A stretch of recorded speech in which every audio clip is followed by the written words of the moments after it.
Oh, udah Pak. Oke. Langsung. PPT-nya nggak kelihatan. Oke, sudah. Yang bertugas silakan.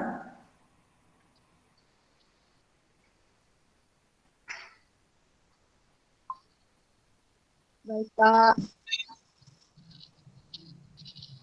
Baiklah, sebelumnya Assalamualaikum warahmatullahi wabarakatuh. Waalaikumsalam Waalaikumsalam warahmatullahi wabarakatuh. warahmatullahi wabarakatuh. Hormat Bapak Ijius Insani SPD selaku dosen pembimbing mata kuliah Sejarah Informasi Indonesia. Izin memperkenalkan diri, nama saya Istiqomah NPM 02. Di sini saya selaku moderator akan memandu jalannya diskusi pada siang hari ini, di mana pada siang hari ini materi yang akan kita bahas yakni mengenai konferensi meja bundar oleh kelompok 7 dengan anggota yakni Nur Afifah, Novita Trisnawati, Siti Hasanah, Imantri, Lida Sabila, dan Agus Triyoga. Untuk materi pertama akan disampaikan oleh saudari Afifah. Kepadanya saya persilakan. Assalamualaikum warahmatullahi wabarakatuh. Waalaikumsalam Waalaikumsalam warahmatullahi wabarakatuh.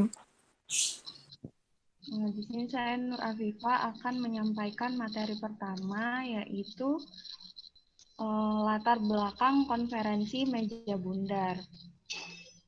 Nah, latar belakang konferensi meja bundar ini dimulai terhitung pada 18 Desember 1948, di mana Belanda melakukan agresi militer dua terhadap Indonesia dan melanggar perjanjian Renville yang telah disepakati.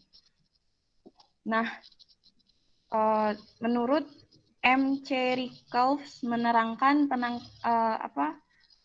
agresi militer dua ini membuat Belanda mendapat kecaman dari Perserikatan Bangsa-Bangsa dan dunia internasional.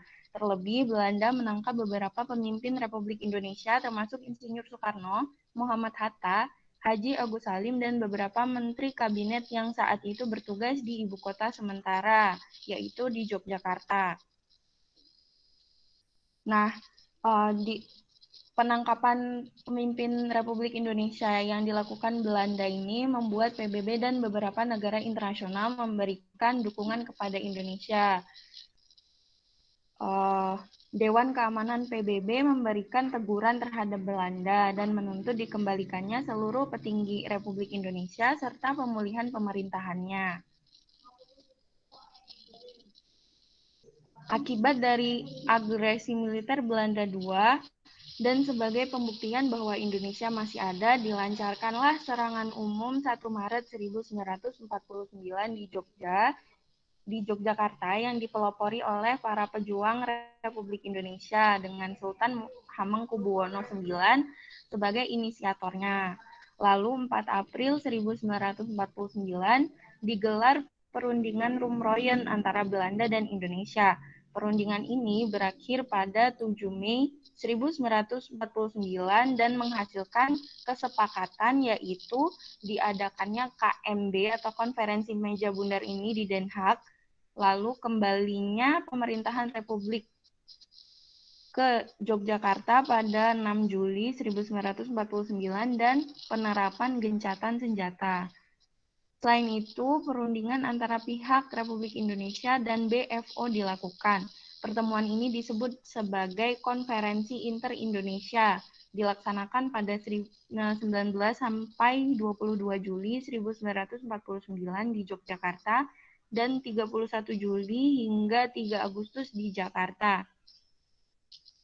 BFO atau Majelis Permusyawaratan Federal adalah sebuah komite yang terdiri dari 15 pemimpin negara bagian dan daerah otonom di dalam Republik Indonesia Serikat. Menurut Nugroho Notosusanto, perbincangan dalam konferensi ini menghasilkan bentuk negara Republik Indonesia Serikat atau RIS yang adalah bentuk baru. Lalu diadakan panitia persiapan nasional sebagai persiapan penyerahan kedaulatan Belanda kepada RIS. Nah, jadi latar belakang konferensi Meja Bundar ini dilakukan karena adanya teguran dari PBB untuk Belanda, karena Belanda kan melalui agresi militer itu dia melakukan meredam kemerdekaan Indonesia itu melalui kekerasan gitu. Jadi dia mendapat kecaman dunia internasional. Nah, maka dari itu dilakukan jalan diplomasi untuk menyelesaikan masalah tersebut. Sekian yang dapat saya sampaikan, saya kembalikan kepada moderator.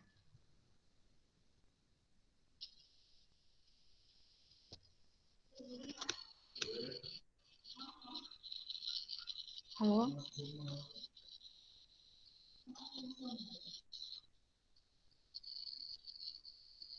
Baik, terima kasih Saudari Afifah. Selanjutnya, materi yang selanjutnya akan disampaikan oleh Saudari Novita Trisnawati. Kepadanya saya persilahkan.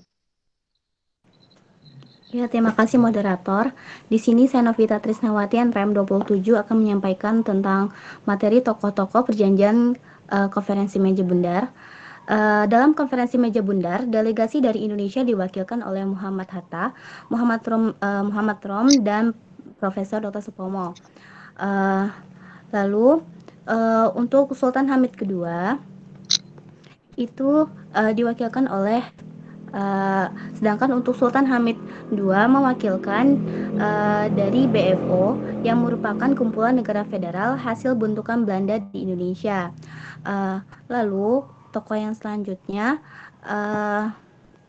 setelah melakukan konferensi, lalu di Indonesia ada lokasi penyerahannya kedaulatan yang dilakukan di Istana Merdeka.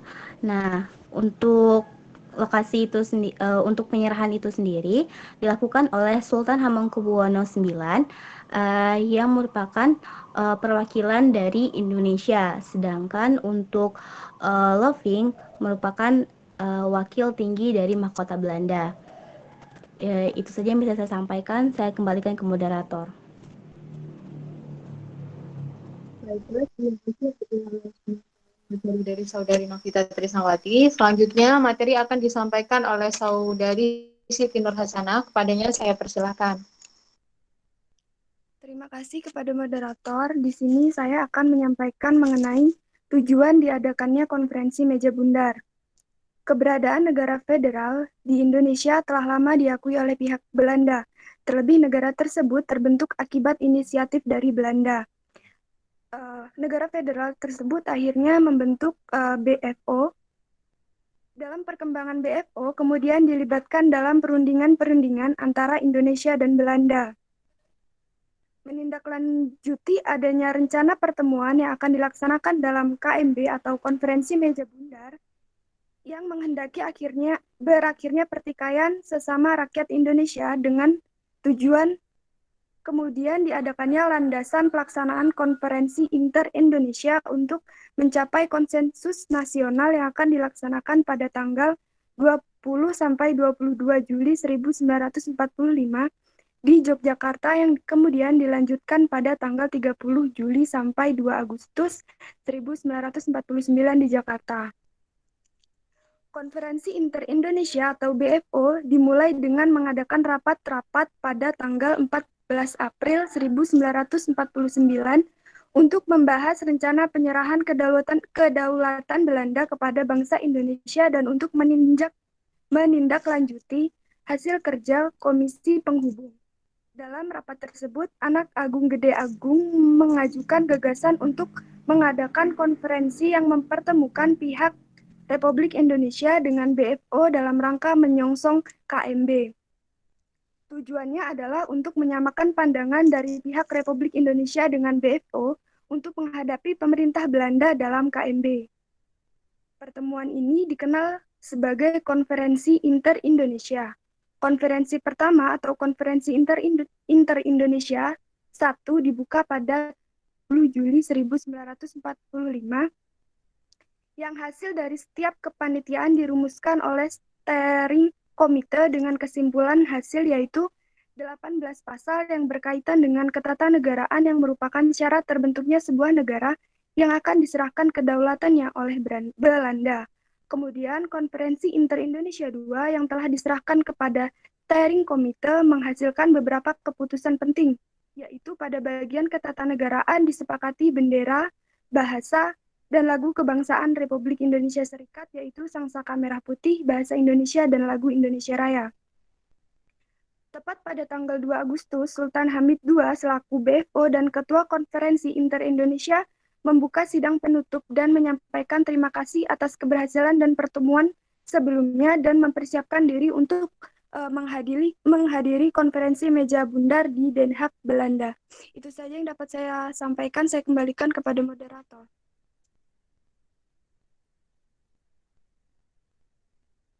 Baiklah, terima kasih atas penyampaian materi dari Saudari Siti Nur Hasanah. Selanjutnya materi akan disampaikan oleh Saudari Imantri Lida Sabila. Kepadanya saya persilahkan. Baik, terima kasih moderator. Saya akan menjelaskan mengenai hasil konferensi meja bundar.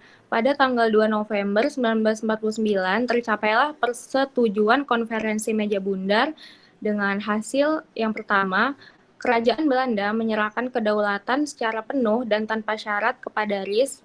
Yang kedua, pelaksanaan kedaulatan paling lambat 30 Desember 1949. 3. Masalah Irian Barat ditunda hingga 1 tahun setelah penyerahan kedaulatan. 4. Status RIS terikat dengan Uni Indonesia Belanda dikepalai Ratu Belanda.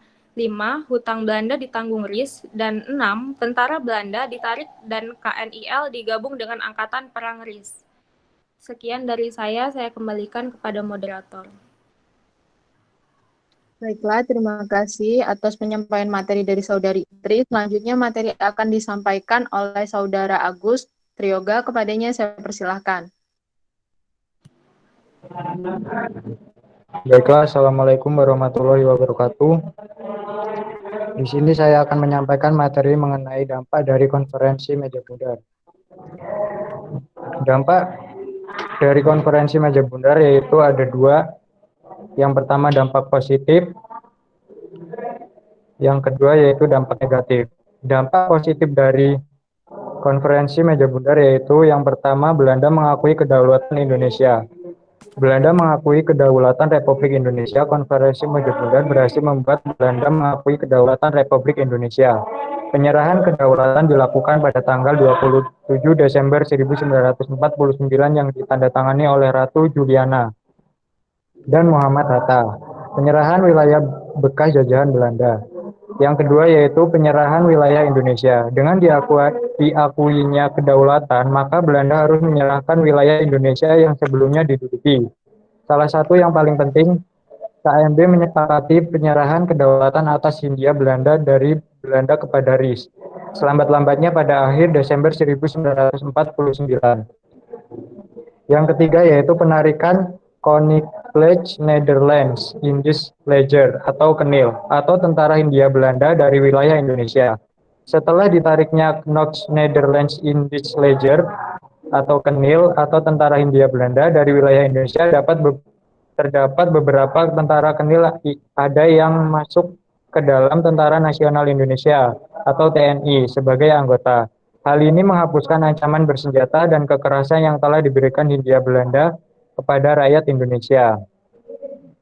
Dampak negatif yang pertama yaitu Indonesia dibebankan hutang Belanda. Awalnya delegasi Indonesia baik Republik maupun Federasi menolak keinginan Belanda di mana semua hutang pemerintahnya harus diambil alih oleh pemerintah Republik Indonesia Serikat pada saat penyerahan kedaulatan.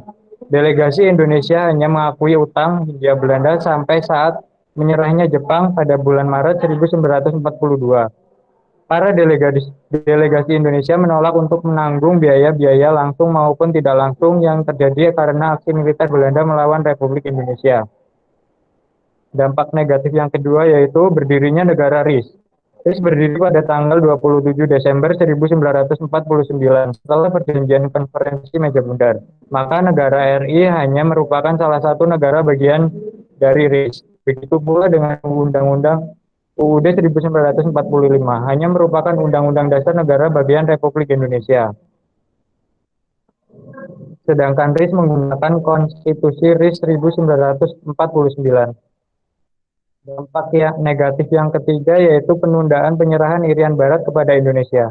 Strategi Belanda dalam mempertahankan Irian Barat dari upaya klaim Indonesia muncul ketika penyelesaian 1 tahun kemudian yang menyangkut wilayah itu tidak tercapai.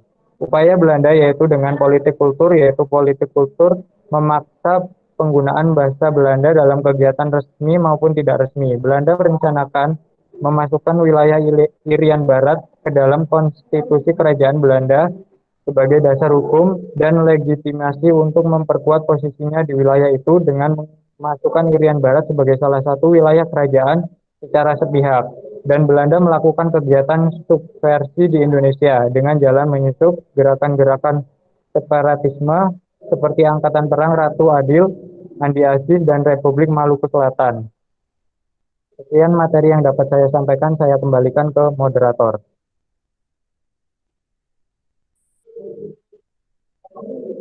Baiklah, terima kasih atas penyampaian materinya. Selanjutnya,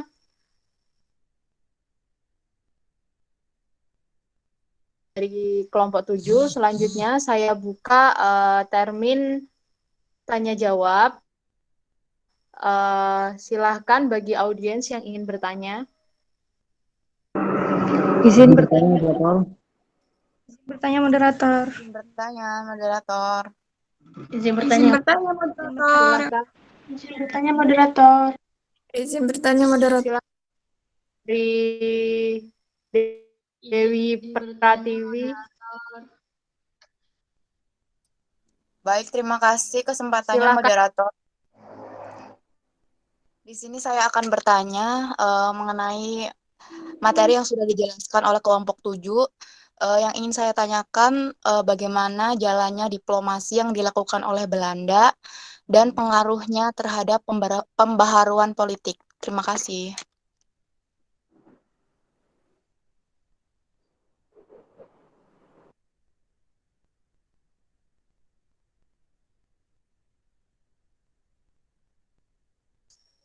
Mohon maaf, apakah bisa diulang? Sepertinya sinyal saya susah.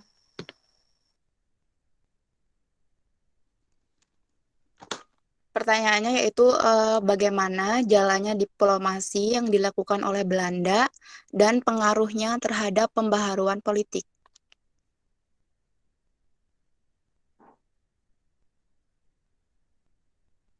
Baiklah, pertanyaan yang pertama yakni dari Saudara Dewi, bagaimana jalannya diplomasi yang dilakukan oleh Belanda dan pengaruhnya terhadap pembaharuan politik. Selanjutnya, audiens lagi yang ingin bertanya, dipersilahkan. Izin bertanya, moderator. Moderator. Silakan Saudari Christine. Terima kasih atas kesempatan yang diberikan oleh moderator. Baik, di sini saya ingin bertanya terkait materi yang telah dipaparkan oleh kelompok 7. Pertanyaan saya, mengapa pada tahun-tahun awal setelah pengakuan kedaulatan, pemerintah Indonesia menerapkan strategi tambal sulam? Demikian pertanyaan saya. Saya kembalikan kepada moderator. Baiklah, pertanyaan dari Saudari Christine yakni mengapa ketika tahun awal pemerintahan Indonesia itu menerapkan sistem tambal sulam. Selanjutnya, satu pertanyaan lagi bagi audiens yang ingin bertanya, saya persilahkan. Izin bertanya, moderator. Bertanya. Silahkan Saudara Rizkila. Baiklah, terima kasih moderator. Perkenalkan, nama saya Muhammad Rizkilah, NPM 07. Tadi kan sudah dijelaskan oleh kelompok 7 tentang KMB, baik dari segi latar belakang serta tujuannya. Konferensi meja bundar tidak berjalan lancar-lancar saja kan, karena banyak masalah yang dibahas dalam sidang tersebut. Yang ingin saya tanyakan di sini ialah apa saja sih masalah yang terbilang sulit untuk dipecahkan dalam konferensi meja bundar. Sekian dari saya, terima kasih. Baiklah, Pertanyaan dari saudari Rizkila, yakni apa saja masalah yang sulit dipecahkan pada jalannya konferensi meja bundar. Itu tadi termin tanya jawab kita yang terdiri dari 3 pertanyaan. Untuk audiens yang lain yang belum mendapatkan kesempatan untuk bertanya, bisa nanti ada kesempatan untuk menambahkan. Jadi dipersilahkan kepada audiens untuk mencari jawaban dan tolong memberikan kesempatan kepada kelompok untuk mencari jawabannya.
Baiklah, untuk pertanyaan pertama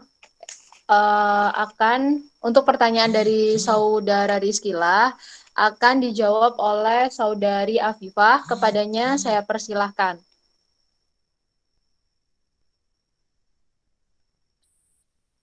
Oke, jadi saya di sini akan berusaha menjawab pertanyaan dari Rizky.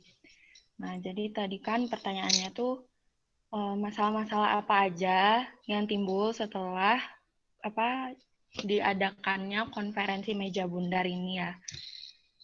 Nah, jadi menurut saya masalah yang timbul yang masih berlanjut setelah adanya konferensi meja bundar ini penundaan penyerahan Irian Barat kepada Indonesia. Karena kan di KMB itu tanggal 2 November 1949 ada pengakuan kedaulatan Indonesia. Nah, satu persoalan yang belum finish di forum itu pada tanggal tersebut itu mengenai status Papua bagian barat. Nah, Indonesia sama Belanda ini sama-sama ngotot, sama-sama berhak memiliki wilayah Papua Barat itu. Nah, kenapa kok Belanda itu ngotot? Karena Papua Barat itu menurut Belanda itu bukan bagian dari kesatuan wilayah yang harus dikembalikan kepada Indonesia. Nah, argumentasi yang dipakai salah satunya karena orang-orang asli Papua itu memiliki perbedaan etnis dan ras dengan masyarakat Indonesia pada umumnya. Maka dari itu mereka ingin menjadikan si Belanda ini pengen jadiin Papua Barat sebagai negara tersendiri di bawah naungan kerajaan Belanda. Nah, tapi kan Indonesia nggak sepakat. Indonesia menghendaki agar seluruh wilayah bekas jajahan Hindia Belanda ini diserahkan. Nah, lantaran nggak tercapai titik temu pada saat itu, KMB memutuskan bahwa masalah Papua Barat ini akan diselesaikan dalam waktu 1 tahun ke depan. Nah, 1 tahun ke depan ini, tapi malah sampai 12 tahun persoalan itu belum dibahas lagi. Nah, terus akhirnya Amerika Serikat itu malah yang terkesan pengen cepat-cepat status kepemilikan Papua Barat ini dibahas lagi gitu. Terus mendesak pihak-pihak yang bersengketa untuk duduk di meja perundingan yang dikenal dengan Perjanjian New York. Intinya Belanda harus menyerahkan Papua Barat kepada Indonesia selamat-lambatnya tanggal 1 Mei 1963. Itu aja sih yang dapat saya sampaikan. Saya kembalikan kepada moderator.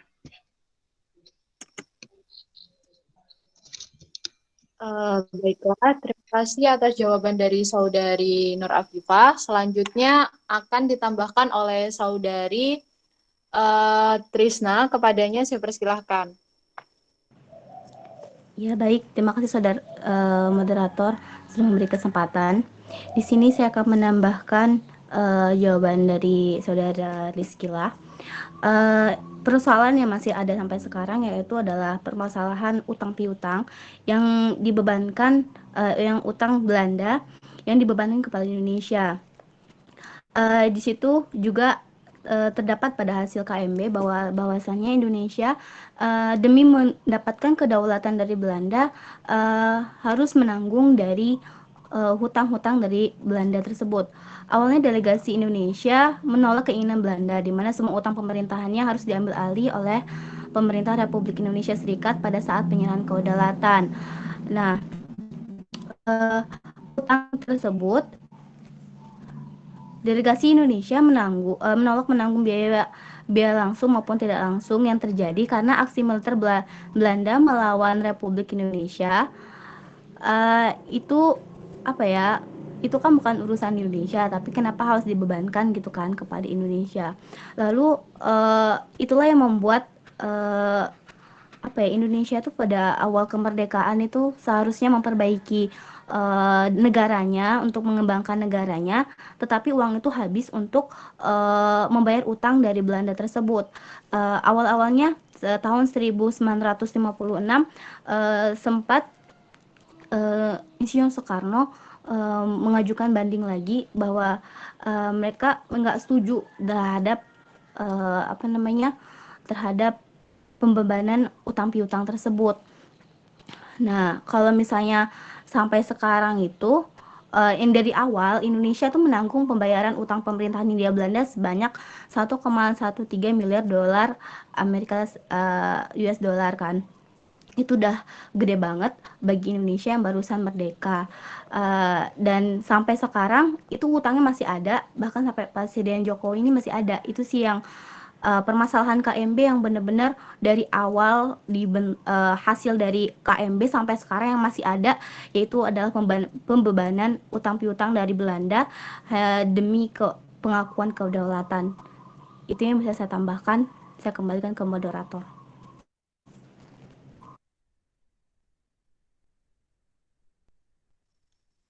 Baik, terima kasih Saudari Novita. Selanjutnya, jika ada audiens yang ingin menambahkan, saya persilahkan. Izin menambahkan moderator. Izin menambahkan moderator. Silakan Saudari Wulan Suci. Baik, terima kasih moderator. Suara saya terdengar nggak? Ya, terdengar. Baik, di sini saya izin menambahkan terkait permasalahan saat berjalannya konferensi meja bundar itu, menurut saya adalah tentang istilah kata penyerahan kedaulatan. Memang sebenarnya pada awalnya penyerahan kedaulatan itu tidak menjadi pembicaraan utama dalam hal tersebut, dalam konferensi meja bundar tersebut, tetapi dalam beberapa buku yang menceritakan periode tentang revolusi itu kerap disinggung bahwa peristiwa penyerahan, pengakuan, dan kedaulatan Indonesia itu artinya hanya Belanda itu hanya menyerahkan saja tanpa Belanda itu seolah-olah melepaskan tanggung jawabnya dalam kolonialismenya. Kemudian di sisi lain, bila Belanda ini menggunakan konsep pengakuan kedaulatan, maka negara tersebut itu dianggap takluk dan menyerah kepada Indonesia. Di sisi itu Belanda tidak ingin menggunakan istilah tersebut. Maka melalui KMB, Belanda ini sebenarnya tidak menyerahkan kedaulatan penuh kepada Republik Indonesia, tetapi Belanda justru lebih memilih menyerahkan kepada PFO yang ia ciptakan sendiri. Kemudian perundingan tersebut akhirnya diaspirasi pembentukan Republik Indonesia, dan Republik Indonesia Serikat itu terus-menerus bergema. Menurut saya itu moderator, adanya permasalahan penyerahan kedaulatan. Terima kasih. Baik, selanjutnya satu audiens lagi untuk menambahkan. Saya Kom. Silahkan Saudara Andre. Ya, terima kasih. Nama saya Andre Prasetyo Nugroho, NPM 185303309. Sini saya ingin menambahkan permasalahan apa sih yang terjadi pada KMB. Dan menurut saya juga ini efeknya panjang sampai sekarang. Yaitu ketika Indonesia memaksa Papua untuk masuk ke Indonesia. Itu adalah salah satu luka tersendiri bagi Papua yang dipaksa oleh Indonesia untuk masuk. Kenapa saya bilang begitu? Karena ketika hasil KMB diumumkan pada tahun 1949, kalau tidak salah akan dirundingkan lagi setahun setelah KMB itu berlangsung, lalu sampai hampir 12 tahun tidak ada kejelasan dari pihak Indonesia dan Belanda sendiri, tidak menemukan titik tengah. Maka diadakan yaitu namanya New York Agreement pada tahun 1962. Di sana di New York Agreement tersebut bahwa Belanda juga dalam posisi diintervensi oleh Amerika pada saat itu, dikarenakan masih saat ya baru-baru selesai perang kita, dan Amerika juga yang menyuplai kebutuhan Belanda pada saat itu. Jadi ya Belanda jika tidak menyetujui New York Agreement pada saat itu, kasarnya adalah dihentikanlah bantuan-bantuan apapun gitu. Nah, berdampak panjangnya itu KMB itu adalah ketika diadakannya PPRA. Maaf jika agak melebar, tapi ini harus disampaikan. Dari PPRA tersendiri, bahwa dari New York Agreement sendiri, di situ dijelaskan bahwa akan diadakan voting one man, one vote. Itu. Di New York Agreement itu dibilang one man, one vote. Jadi, satu rakyat Papua berhak mendapat satu suara. Namun, ketika dalam mekanisme PPRA pada tahun 1969, di situ hanya 1.025 orang rakyat Papua yang diseleksi oleh militer Indonesia. Karena banyak beberapa kesaksian dari orang yang pernah menjadi PPRA, maksudnya menjadi dari 1.025 orang itu pernah bersaksi bahwa mereka ada intimidasi dari Indonesia. Entah dari keluarga, ancaman pembunuhan jika tidak setuju Papua bergabung dengan Indonesia. Nah, bahwa 1.025 orang ini dipilih secara katanya yang paling nasionalis atau apa. Di situ jadi terbentuk bahwa stigma atau pola pikir bahwa Papua setuju gitu untuk ikut dengan Indonesia secara ikhlas, lahir batin lah istilah kasarnya. Namun dari awal mula KMB tersebut dan Indonesia tetap mempertahankan bahwa Papua adalah milik Indonesia, Belanda juga tidak memiliki kuasa apapun pada saat itu. Jadi ya akhirnya berdampak panjang pada sampai saat ini bahwa Papua menjadi salah satu provinsi yang cukup diabaikan ya sampai sekarang, dan buktinya banyak organisasi-organisasi seperti Free West Papua ataupun OPM yang sampai sekarang ingin memerdekakan dirinya sendiri gitu. Ya akar permasalahannya dimulai dari KMB dan New York Agreement tersebut gitu. Mungkin itu saja yang bisa saya sampaikan. Kalau ingin ada yang ditambahkan mungkin lebih banyak, lebih bagus. Terima kasih. Baiklah, terima kasih jawaban dari Saudari Andre. Bagaimana Saudara Rizkila? Sudah sangat jelas, moderator. Baik, jadi tadi setelah saya rangkum mengenai apa saja masalah yang sulit dipecahkan dalam KMB, yakni karena adanya penundaan penyerahan Irian Barat ke dalam kedaulatan Indonesia, di mana harusnya diberikan dalam waktu 1 tahun, tapi sampai kurang lebih 12 tahun baru didiplomasikan kembali. Kemudian adanya hutang piutang yang ditanggung Indonesia sehingga memberatkan Indonesia, dan adanya proses penyerahan kedaulatan yang sulit dilakukan itu sendiri. Selanjutnya pertanyaan dari Saudari Dewi Pratiwi akan dijawab oleh Saudara Agus. Kepadanya saya persilahkan.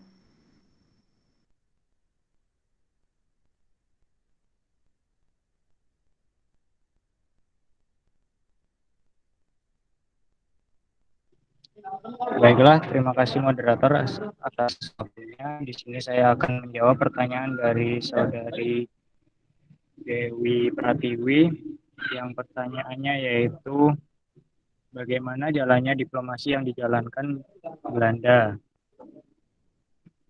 Diplomasi yang dijalankan Belanda yaitu dengan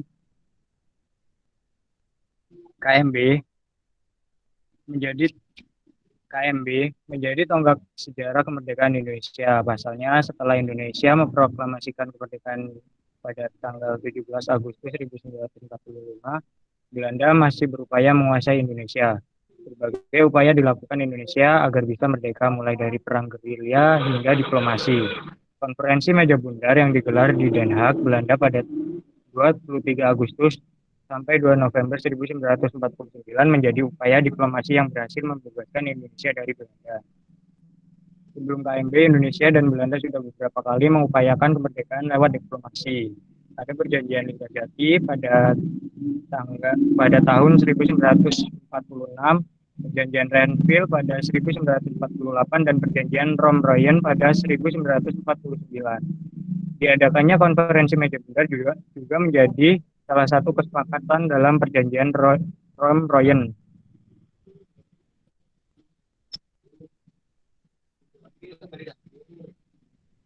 Demikian yang bisa saya sampaikan, saya kembalikan ke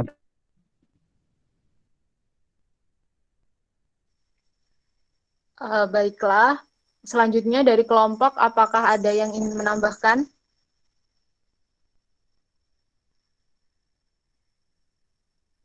Baik, jika tidak ada, kepada audiens yang ingin menambahkan, saya persilahkan. Izin menambahkan moderator. Silahkan, Saudari Nelita. Ya, perkenalkan nama saya Nelita Sudah. Saya ingin sedikit menambahkan. Politik luar negeri yang dijalankan oleh Indonesia pada periode 1946 sampai 1949 difokuskan pada penyelesaian sengketa dengan Belanda. Sejak kemerdekaan Indonesia didiplomasikan, Republik Indonesia menambahkan pengakuan dari dunia internasional terhadap yang baru lahir. Pada kenyataannya, cita-cita tersebut baru dapat diwujudkan akhir Indonesia Belanda, yaitu Konferensi Meja Bundar. Hasil yang dicapai KMB sudah menjelaskan dan membuktikan dapat membawa manfaat nyata dan menjiwai hubungan bangsa-bangsa yang terlibat dalam kerjasama Uni Belanda dan Indonesia. Persetujuan yang dicapai pada KMB telah memberikan kepastian pada bangsa Indonesia yang selambat-lambatnya pada tanggal 30 Desember 1945 yang penuh akan diserahkan Kerajaan Belanda kepada bangsa Indonesia. Pihak pemerintah Belanda dan pemerintah RIS sudah menyetujui rencana-rencana persetujuan KMB secara utuh. Mungkin itu saja yang bisa saya sampaikan. Terima kasih. Baiklah, bagaimana Saudari Dewi Pratiwi? Cukup moderator. Apakah ada audiens? Baiklah, jika sudah cukup. Jadi, kesimpulan dari pertanyaan Dewi Pratiwi, yakni jalannya diplomasi yang dilakukan Belanda dan Indonesia, yakni merupakan diplomasi dalam bentuk konferensi meja bundar, di mana sebenarnya diplomasi antara Indonesia dengan Belanda ini sebelumnya juga sudah dilakukan, terutama untuk mengupayakan kemerdekaan Indonesia dengan berbagai perjanjian seperti perjanjian Linggarjati, Rome-Royen, namun baru terwujud dengan adanya konferensi meja bundar ini, yang membuat pembaharuan politik di Indonesia, terutama diakuinya kemerdekaan Indonesia oleh Belanda. Pertanyaan selanjutnya, yakni dari Saudari Christine, akan dijawab oleh Saudari Siti Nur Hasanah. Kepadanya saya persilahkan. Terima kasih atas waktu yang diberikan kepada moderator. Di sini saya Siti Nur Hasanah, perwakilan kelompok, akan menjawab pertanyaan dari Saudari Christine, yaitu mengapa pada tahun awal kemerdekaan atau Indonesia mendapat kedaulatan dari Belanda, Indonesia menerapkan strategi tambal sulam. Itu karena pada awal kedaulatan, Indonesia diserahkan oleh pihak Belanda, maka Belanda mengalihkan hutang pemerintahannya kepada Republik Indonesia Serikat. Indonesia menolak terhadap pengalihan hutang tersebut karena Indonesia merasa bahwa itu bukan tanggung jawabnya. Hingga pada akhirnya setelah Belanda mengajukan pendapat bahwa penyerahan kedaulatan tidak dapat dilakukan berdasarkan masalah ini. Karena hal itu, pihak Indonesia akhirnya menyetujui untuk membayar sejumlah hutang Delegasi Indonesia menyadari hal tersebut sebagai harga dari suatu penyerahan kedaulatan. Setelah terjadi tawar-menawar, Indonesia hanya mengakui hutang sebesar 3.400.000 gulden. Nah, karena hutang-hutang dari Belanda tersebutlah Indonesia melakukan sistem tambal sulam atau strategi tambal sulam, di mana Indonesia mengajukan pinjaman kepada negara-negara Blok Timur, yaitu Uni Soviet dan sekutu-sekutunya, yang sebagian besar hanya digunakan untuk membayar hutang warisan Belanda.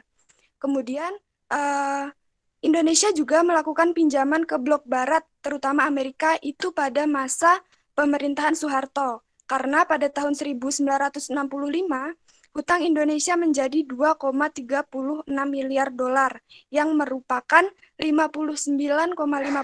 Utang tersebut merupakan pinjaman kepada negara-negara komunis pada masa pendudukan Belanda di Indonesia.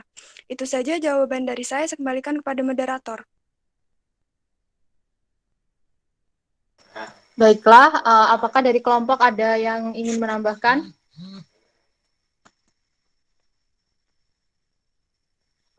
Baik, jika tidak ada, saya persilahkan kepada audiens yang ingin menambahkan.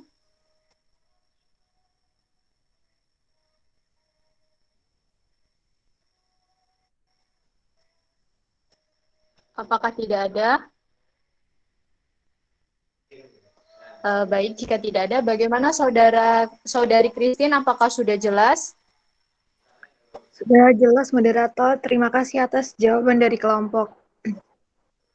Baiklah, jadi kesimpulan dari jawaban dari pertanyaan saudari Christine, yakni mengapa Indonesia menerapkan strategi tambal sulam, karena pada saat itu Indonesia dibebankan pembayaran utang piutang karena pengakuan kedaulatan, di mana utang piutang itu dari Belanda diberatkan oleh ke Indonesia, sehingga untuk membayar utang piutang itu Indonesia meminjam sejumlah uang, baik itu melalui blok barat ataupun blok timur. Seperti itu. Itu tadi rangkaian acara diskusi tanya jawab pada siang ini. Selanjutnya saya akan memberikan kesimpulan secara umum, yakni Konferensi Meja Bundar menjadi titik penting dalam sejarah kemerdekaan Indonesia untuk menjadi negara yang berdaulat penuh. Pada tanggal 4 April 1949 digelar perundingan Romroyen antara Belanda dan Indonesia. Salah satu hasilnya adalah kesepakatan mengadakan KMB di Den Haag. Setelah itu, perundingan antara pihak RI dan BFO dilakukan. Pertemuan ini disebut sebagai Konferensi Inter-Indonesia, dilaksanakan pada 19 sampai 22 Juli 1949 di Yogyakarta, dan 31 Juli sampai 3 Agustus di Jakarta. Hasil dari perundingan KMB antara lain yaitu menghasilkan bentuk negara, yaitu Republik Indonesia Serikat atau RIS, serta diadakannya Panitia Persiapan Nasional atau PPN sebagai persiapan penyerahan kedaulatan Belanda kepada RIS. Itu tadi serangkaian acara diskusi kita. Saya mohon maaf apabila ada kesalahan. Saya akhiri. Wassalamualaikum warahmatullahi wabarakatuh. Saya kembalikan kepada petugas penutup. Baik, terima kasih kepada Saudari Istiqomah atas moderator yang telah diberikan. Di sini saya Delia Mulniati, NPM 19 sebagai petugas penutup. Apabila dalam penyampaian materi yang diberikan kepada kelompok ada kekurangan atau kelebihan, maka kami memohon maaf, dan jika ada kelebihan, supaya diambil materi-materi yang baik saja. Sekian yang dapat kami sampaikan selaku petugas dari sesi presentasi pada hari ini. Saya Delia Mulniati, saya akhiri. Wassalamualaikum warahmatullahi wabarakatuh. Waalaikumsalam warahmatullahi wabarakatuh. Oke, kita beri aplaus dulu untuk teman kalian ya yang sudah menyampaikan materi terkait dengan diplomasi Indonesia ya pada konferensi Meja Bundar ya. Nah, di sini perlu kita pahami bahwa di konferensi Meja Bundar yang sudah disampaikan oleh teman-teman kalian tadi, ini adalah salah satu diplomasi yang dilakukan oleh Indonesia dengan Belanda untuk mencari satu titik ya kesepakatan bersama. Tetapi rupanya dari kesepakatan yang tadinya disepakati itu muncul interpretasi. Banyak sekali interpretasi-interpretasi yang muncul terkait dengan hasil konferensi meja bundar. Tentunya yang menginterpretasi ini ya dari kedua belah pihak, karena merasa bahwa kedua-duanya memiliki kewenangan atas kesepakatan yang ada, gitu ya. Nah, di konferensi meja bundar, secara diplomasi, ya, secara diplomasi, kalau kita melihat ya realita yang ada, ini sebenarnya titik ya, menjadi titik balik bagi Indonesia untuk menguasai seluruh wilayah Indonesia. Nah, kenapa saya katakan demikian? Karena kalau kita lihat ya, konferensi meja bundar ini kan kalau kita lihat dari pandangan McRiffles ya, Rickleff, beliau ini mengatakan bahwa memang betul pada saat itu Indonesia ini kalah dalam sisi militernya. Tetapi dalam hal diplomasi, Indonesia jauh lebih unggul dibandingkan dengan Indonesia. Apalagi ditambah dengan dukungan-dukungan dari negara-negara ya sahabat atau negara-negara di dunia ini terhadap perjuangan Indonesia dalam mempertahankan kemerdekaannya.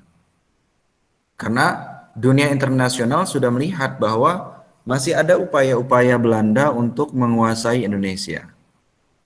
Terlepas dari bahwa tadi yang sudah disampaikan oleh teman kalian ya, si siapa tadi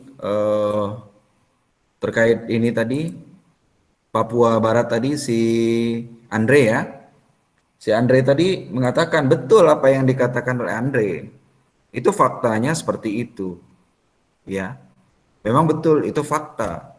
Tetapi secara diplomasi Indonesia benar karena Indonesia memiliki kepentingan ya. Contoh kita lihat apakah lepasnya Timor Leste merupakan kegagalan diplomasi Indonesia?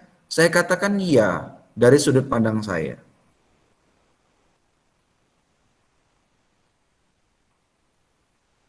Kalau saya melihat itu, kalau melihat dari hak asasi manusia misalnya, bahwa setiap manusia memiliki hak untuk berserikat, berkumpul, mengeluarkan pendapat misalnya.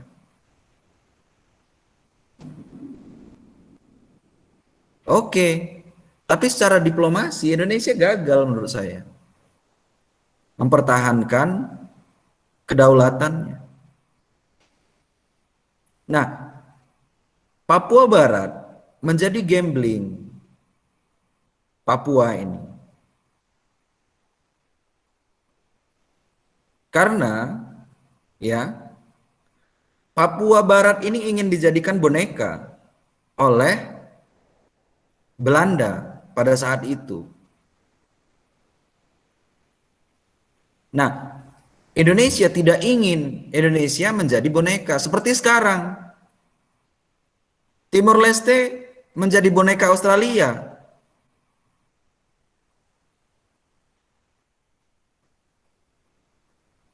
Diberikan hak jejak pendapat.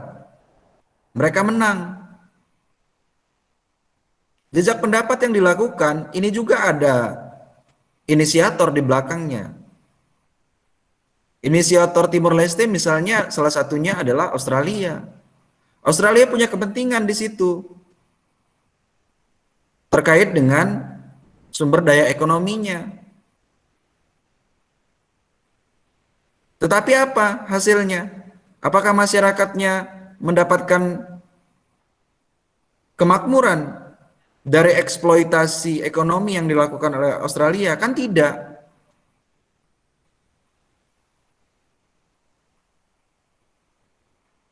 Itu ya.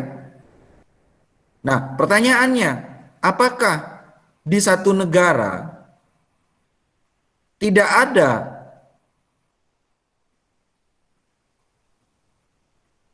penduduk yang berkulit putih dan berkulit hitam misalnya?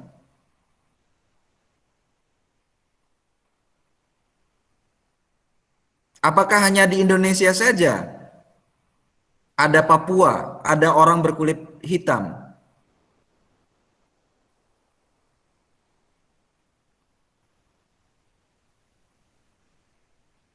Kira-kira di Amerika itu putih semua atau tidak? Atau di Australia putih semua atau tidak? Tidak, Pak. Tidak juga kan? Artinya ras, kultur tidak menjadi satu dasar utama untuk mengatakan bahwa mereka pantas untuk merdeka karena berbeda kultur, ras, berbeda wilayah misalnya. Ini strategi Indonesia. Sama ceritanya ketika Indonesia melakukan serangan ke Kalimantan Utara ya, wilayah Malaysia. Karena Indonesia melihat bahwa Malaysia nanti akan menjadi negara boneka. Dan ini akan mengganggu kedaulatan negara Indonesia. Jadi ada kepentingan-kepentingan lain yang diutamakan oleh Indonesia dalam rangka untuk menjaga kedaulatan negara Republik Indonesia, termasuk keberadaan Papua pada saat itu. Salah tidak, misalnya pertanyaannya, sebagai satu negara berdaulat yang ingin mempertahankan eksistensinya, misalnya ya, mungkin iya kita akan punya perspektif berbeda-beda, seperti apa yang dikatakan oleh Andre tadi, bahwa hanya orang-orang tertentu saja yang dipilih dari sekian ratus ribu misalnya, hanya dipilih berapa ribu saja orang untuk melakukan jejak pendapat. Apakah itu salah? Salah di mata kebenaran. Tapi di sudut pandang diplomasi, ya, ini benar atau tidak? Ini benar. Karena ini berkaitan dengan politik. Politik itu yang salah aja bisa jadi benar. Ya, yang benar bisa jadi salah.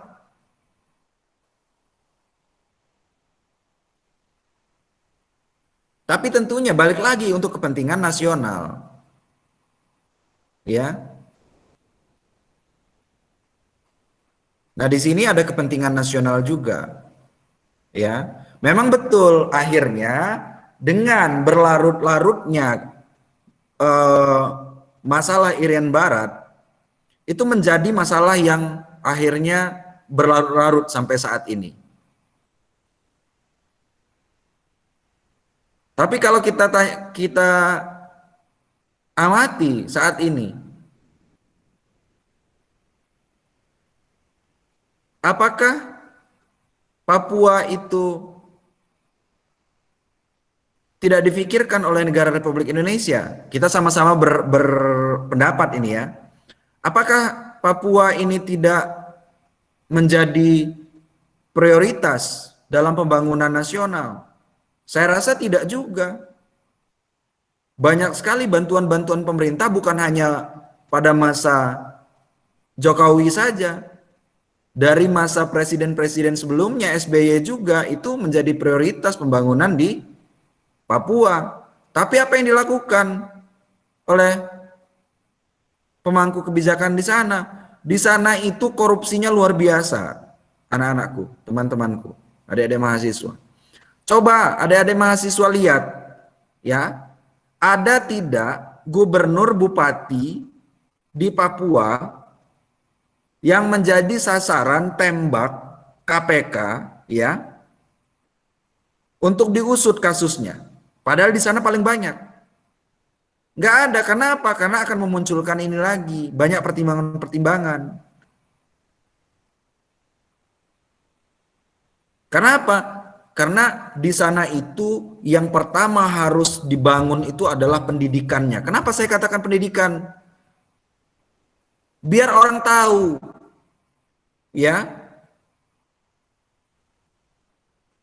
bagaimana pola pikir, ya, terkait dengan pembangunan masyarakat. Saya pernah mendengar orang-orang Jawa yang ke Irian Barat, Papua gitu ya. Orang Papua tuh malas-malas katanya. Nggak mau bertani, nanam apa padi, nggak mau. Mereka ke hutan, nyari yang ada. Paling berkebun.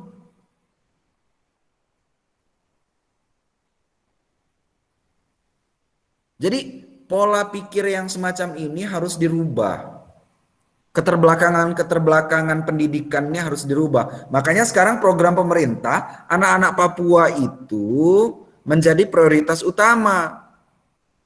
Selain itu lihat kemarin, ada penerimaan 1000 ya Tamtama TNI Angkatan Darat dari dana Otsus, otonomi khusus daerah.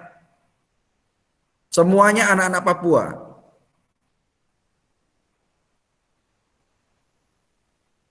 Jadi kalau kita melihat apakah pembangunan di sana berjalan atau tidak, itu saya juga tidak paham. Jangan-jangan memang nggak berjalan.